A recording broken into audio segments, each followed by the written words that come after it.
సిద్ధేశ్వరం అలుగు barrage proposal ఏదైతే ఉందో శ్రీశైలం రిజర్వాయర్ డ్యామ్ కు 90 కిలోమీటర్ల ఎగువన కృష్ణా నది పైన ఈ ప్రపోజల్ అధ్యక్ష.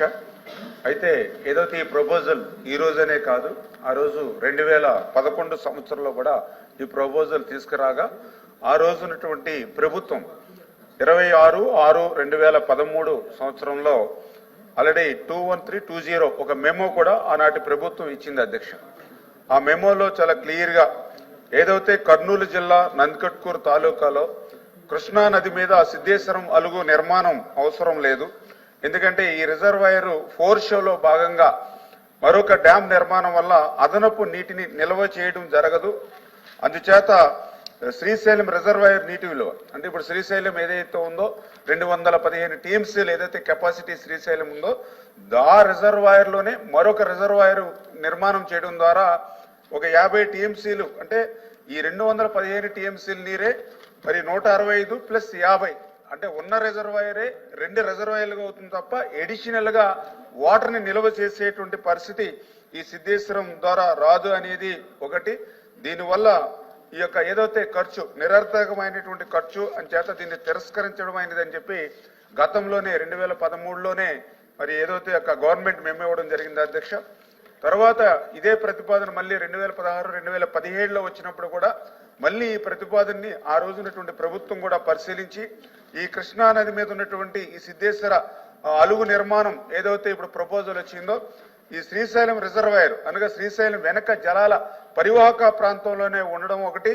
రెండవది ఇతర రాష్ట్రాలతో కూడా అంటే ఇంటర్ స్టేట్ ఇష్యూస్ కూడా వచ్చేటువంటి పరిస్థితి ఉంటుంది కాబట్టి ఇది ఆమోదించదగినది కాదని చెప్పేసి ఆ రోజు ఇంజనీరింగ్ చీఫ్ 12/9/2018 కూడా ఒక లేఖ కూడా ఇవ్వడం జరిగింది అధ్యక్ష. అంటే ఈ రకంగా ఏదైతే అదనపు నీరు నిల్వ లేకుండా అదనపు నీరు నిల్వ చేసే అవకాశం లేనప్పుడు అదనంగా ఖర్చు చేయడం అనేది ఒకటి.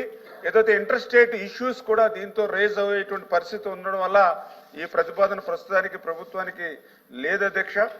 అదేవిధంగా ఏదైతే గౌరవ సభ్యులు ఇచ్చినటువంటి అభిప్రాయాలను కూడా దృష్టిలో పెట్టుకుని భవిష్యత్తులో ఏదైనా దీన్ని ఇంకా మార్పులు చేసేటువంటి పరిస్థితిని దృష్టిలో పెట్టుకుంటామని చెప్పి మీ ద్వారా మరి తెలియజేసుకుంటూ, అదేవిధంగా ఏదైతే కృష్ణా నది మీద మహబూబ్ నగర్ మరి ఏదైతే నంద్యాలకు ఇంటర్ కనెక్ట్ చేసేటువంటి బ్రిడ్జ్ ఏదైతే నిర్మాణం ప్రతిపాదన ఏదైనా ఉందా అని చెప్పి గౌరవ సభ్యులు అడగడం జరిగింది అధ్యక్ష. ఏదైతే ఈవేళ national highway authority of India వాళ్ళు ఏదైతే ఈ యొక్క తెలంగాణ రాష్ట్రం సోమశిల నుండి ఆంధ్రప్రదేశ్లోని సిద్ధేశ్వరం నంద్యాల జిల్లాకు కనెక్టివిటీగా ఏదైతే 1083 కోట్ల రూపాయలతోటి ఒక ఐకానిక్ బ్రిడ్జిని ఈ యొక్క గవర్నమెంట్ ఆఫ్ ఇండియా నిర్మాణం చేసేటువంటి ప్రక్రియను ప్రారంభించి ఇది ఆల్రెడీ టెండర్ల దశలో ఉన్నటువంటి పరిస్థితి అధ్యక్ష. అయితే గౌరవ సభ్యులు ఏదైతే ఈ యొక్క నేషనల్ హైవే ఏదైతే ఇప్పుడు బ్రిడ్జి నిర్మాణం జరుగుతుందో ఆ బ్రిడ్జి బ్యారేజీగా కూడా బ్రిడ్జ్ కమ్ బ్యారేజీగా మారిస్తే బాగుంటుందని ఏదైతే ఆలోచన ఇచ్చారో మరి దీని మీద కూడా ఏదైతే ప్రభుత్వం దృష్టికి తీసుకెళ్ళినప్పుడు ఏదైతే నేషనల్ హైవేస్ అంటే బాగా హెవీ వెహికల్స్ 24/7 వెళ్ళేటువంటి నేషనల్ హైవే బ్రిడ్జి కాబట్టి అది బ్యారేజ్ని దాన్ని కూడా కనెక్ట్ చేస్తే అది కొంత ప్రమాదభరితంగా ఉంటుందనేటువంటిది మరి వాళ్ళ దగ్గర నుంచి ఉన్నటువంటి ఫీడ్బ్యాక్ అధ్యక్ష.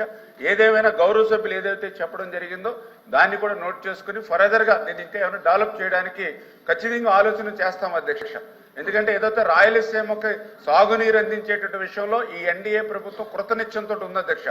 దానికి ఉదాహరణే మొన్ననే హంద్రీనేవా.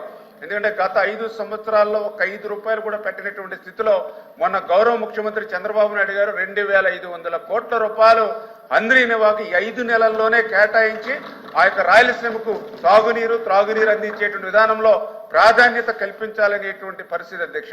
నేను ఎందుకు చెప్తున్నానంటే గతంలో కూడా నేను చూశాను అధ్యక్ష. నేను కూడా గతంలో 14-19లో నేను కూడా ఎమ్మెల్యేగా ఉన్నా. ఆ రోజు 5 సంవత్సరాల్లో రాయలసీమకు మీకు 7 లక్షల కోట్ల బడ్జెట్ ఉంది అధ్యక్ష. టోటల్ బడ్జెట్ 7 లక్షల కోట్లు ఉంటే అందులో రాయలసీమకు మేము 12,000 కోట్లు పెడితే తర్వాత 12 లక్షల కోట్ల బడ్జెట్ ఉంది అధ్యక్ష. 19-24లో జగన్మోహన్ రెడ్డి గారి ప్రభుత్వంలో బడ్జెట్ పెరిగింది, కానీ 2,000 కోట్లు కూడా ఆ రోజు రాయలసీమకి కేటాయించిన పరిస్థితి అధ్యక్ష.